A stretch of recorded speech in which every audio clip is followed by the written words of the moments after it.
বলবো যে আপনার শরীরে যদি কোনো কারণে টেস্টোস্টেরন হরমোনটা কমে, আপনি কি লক্ষণ দেখে বুঝবেন? খুব সহজ করে বলি যে আপনার মেজাজটা খিটখিটে হবে, যেই কথাই বলবে আপনার ভালো লাগবে না, আর আপনার গিরায় গিরায় ব্যথা করবে, আপনার চুল দাড়ি পাকবে, আপনার হঠাৎ করে দেখবেন যে বিপরীতমুখী লিঙ্গের প্রতি আপনার আকর্ষণটা হুট করে কমে যাবে। এখন আপনি এই ধরনের লক্ষণ দেখা দিলে আপনি কি করবেন? আমি বলবো যে আপনার টেস্টোস্টেরন লেভেল যেটা সেটা টেস্ট করবেন, আর ডাক্তারের পরামর্শ নিয়ে আপনি চিকিৎসা করতে পারেন। কারণ কি, যদি লেভেলটা কমে যায়, হরমোনের লেভেলটা কমে, সমস্যাটা কি হবে?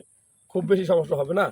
মনে রাখবে যে আপনার সংসার জীবনটা ভেঙে যেতে পারে। কারণ কি, আপনি যে পুরুষ মানুষ, আপনার শরীরে যে হরমোন যদি না থাকে, আপনার কোনো কিছুই ভালো লাগবে না।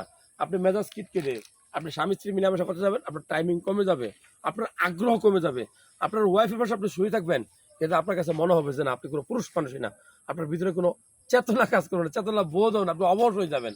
সো যাই হোক, আমি বলবো যে টেস্টোস্টেরন লেভেলটা কমলে আপনার ভালো খাবার দাবার খাবেন, সবুজ শাক সবজি খাবেন, মাংস বেশি করে খাবেন, লাল মাংস সপ্তাহে 2-3 দিন, ডেলি 2-3টে ডিম খাবেন, ডেলি 2-3টে বাংলা কলা খাবেন, ঠিক আছে? রাত্রে 1 গ্লাস দুধ খাবেন।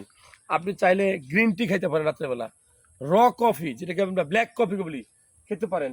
সবচেয়ে গুরুত্বপূর্ণ হলো আপনি রাত্রে খাওয়ার পরে একটু ব্যায়াম করবেন, একটু হাঁটবেন না।